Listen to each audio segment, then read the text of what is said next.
In Kiev, Ukraine, lives an MMA fighter named Yuri Boyka. He is the best fighter in Europe and has gained the title of Undisputed. One evening, Boyka is fighting in an illegal match held in an underground arena. As the crowd cheers, he doesn't let the opponent get a single hit on him. After a brief one-sided fight, he kicks the opponent in midair and knocks him out. The scene changes to a maximum security prison in Russia. The inmates participate in fights for the guards and the warden's entertainment. Such matches are seemingly friendly to the outside world, but can get very violent with the right participants. The deadliest prisoner of all time is a beast of a man named Koshmar. He is so aggressive that the guards have to chain his limbs and close his mouth to ensure he won't hurt anyone outside the ring. Koshmar's opponent is half his size and can hardly land a punch on him. He slams the man to the ground, breaking his neck before proceeding to punch him in the face. The fight only stops when his face is deformed and covered in blood.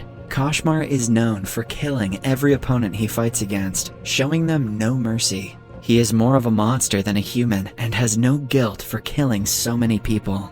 Unlike him, Boyka is a good man outside of the ring. He hasn't had a great life as he was imprisoned for several years and is a wanted criminal in Russia. But he has been able to put his past aside and is trying to be a better person. He even helps a church in Kiev and is always doing charity work. One day, a priest tells him that he should consider choosing another profession. The priest has always supported Boyka's passion, hence the comment comes off as a shock to the fighter. Boyka replies that his talent is a gift from God, and he is not willing to stop using it. He wants to fight as a professional and not in an illegal environment anymore. In the afternoon, Boyka is approached by his manager, who reveals that he can finally compete legally in legitimate MMA matches. The European fighting tournament happening in Budapest has allowed him to take part in the competition if he wins a qualifying match. Then comes the day of the qualification match. Since it is one of the most important fights of Boyka's life, he is ready to give it all. His opponent is a Russian man named Viktor.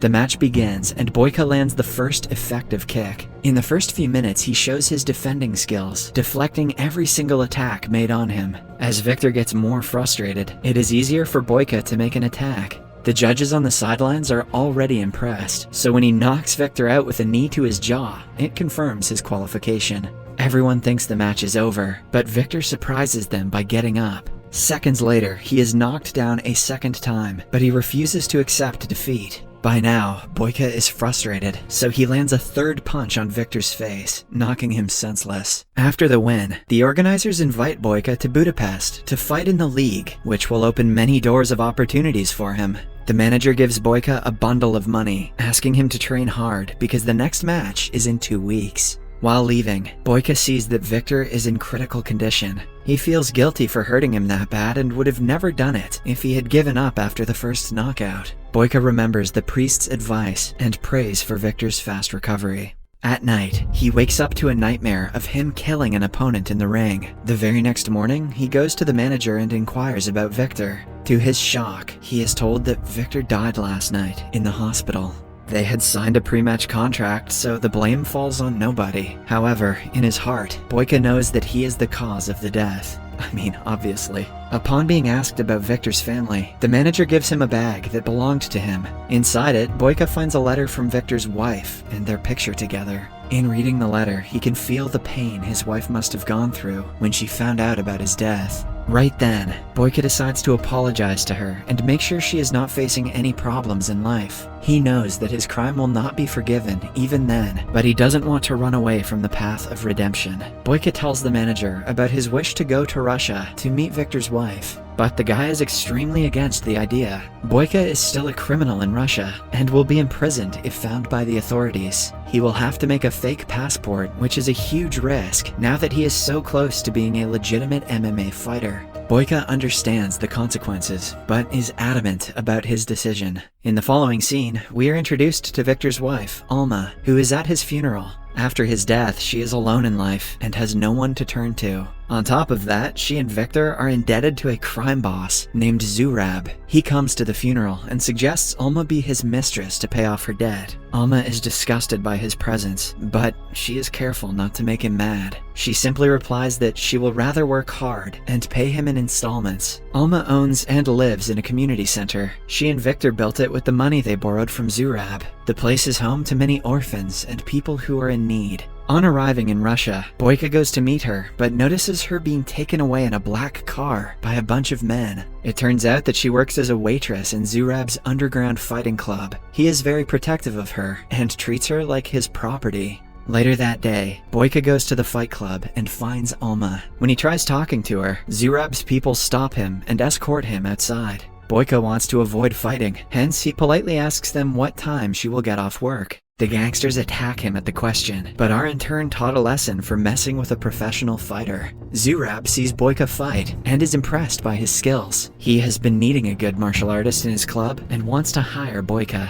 However, the man argues that he is not here to participate in fights. He simply wants to meet the girl. Zurab offers to talk to Alma on his behalf, refusing to let him meet her. But Boyka yet again disagrees with him and walks away. After he is out of sight, Zurab asks his people to keep an eye on him. The following day, Boyka manages to sneak into the community center and meet Alma. He gives her Victor's letter and asks her if she is being forced to work at the fight club. Alma replies that she would like to work somewhere else, but is bound by the debt. She then reads the letter and asks him if he saw her husband's last fight. Boyka comes clean, admitting that he was the last person Victor fought. He tries explaining that the death was an accident, but Alma refuses to listen to her husband's killer. Following the interaction, Boyka goes to Zurab and agrees to fight for him. However, in turn, he will have to forget all of Alma's debt. The deal is that Boyka has to win 3 matches against the opponent of Zurab's choice. The gangster also promises to keep him safe from the police and authorities, since he knows he got into Russia using a fake passport. The next day, Alma meets Boyka to tell him she doesn't need his pity. She wants him to return home, but Boyka insists he is doing this for his own satisfaction. After that, he goes to a local gym to train for the matches, but is bullied by a man. When the guy keeps on poking him, Boyka slams him down with a single kick. Then comes the day of the first fight. Boyka goes against a local fighter in an easy match. The rival manages to land a few weak kicks, but is proven to be weak in front of someone as good as Boyka. He manages to knock him down and is about to throw the last punch, but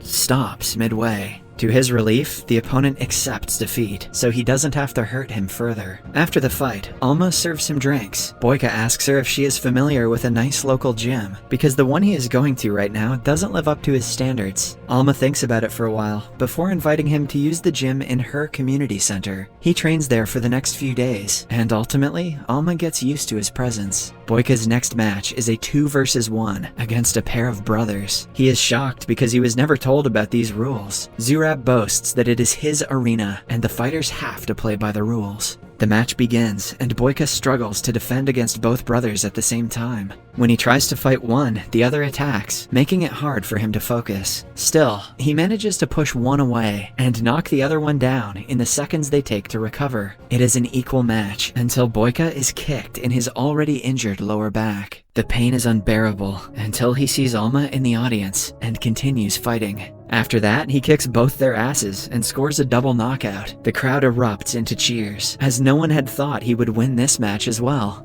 The next day, Zurab goes to meet Alma and tries to flirt with her. When she deflects his advances, he accuses her of sleeping with Boyka. He also riles her up, claiming that her husband's death wasn't accidental and that Boyka meant to kill him. Alma pretends to not believe him, but the comment bothers her. Meanwhile, Boyka's manager from Ukraine calls him back immediately because he has a press meeting for the fight in Budapest. Boyka asks him to postpone it since he only has one last fight to win. Upon reaching his room, he finds Alma waiting for him. She urges him to tell the truth about her husband's death, and Boyka starts telling her about all the hardships he has faced in life. He reveals that the first half of his life was filled with misery, and the match against Victor was his only chance at getting a better life. He gave it all and won, but Victor's death took away a bigger part of him. He knows that accepting his help is very difficult for Alma, but he begs her to let him do what he has to. At night, for the final match, Boyka goes against Igor, Zurab's best fighter who has been mocking Boyka since the day he arrived. Igor is especially furious at Boyka because he is a threat to his position in the gang. He takes all his frustration out and showers him with repeated attacks. He manages to put up a tough fight, making Boyka's lower back his main target. But the direction of the fight changes when Boyka lands a double midair kick on him. Following that, he beats Igor black and blue, making him bleed profusely until he passes out. With this, he wins the entire tournament, and Alma's debt is paid. However, Zurab has already predicted the outcome and prepared for it. He stops Boyka and reveals that he has to fight one last man for their deal to be over. Boyka only has a few hours before his meeting in Budapest, which is very crucial for his career, but he doesn't want to leave without saving Alma. Hence, he asks the manager to wait until the next morning and gets ready to fight the final champion. The opponent is Koshmar, the beast who has fought and killed all of his opponents in the Russian prison.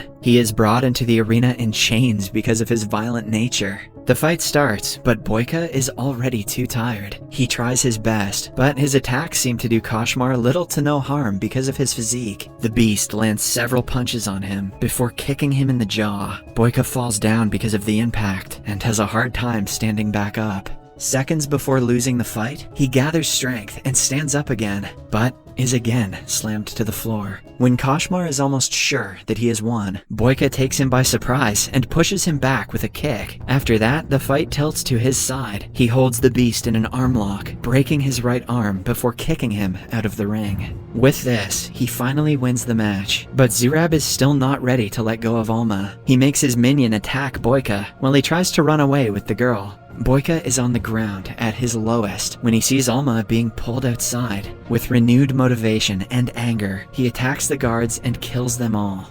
At last, he gets his hands on Zurab and tackles him to the ground. Boyka is shot in the process, but his pain is overshadowed by his anger. Eventually, Zurab is strangled to death. Alma tries to help Boyka, but he stops her, asking her if he has her forgiveness. Sometime later, the police arrive and arrest him. Before being pulled away, he again inquires if she forgives him, but Alma doesn't give him a reply. Then, Boyka is put back into a Russian prison.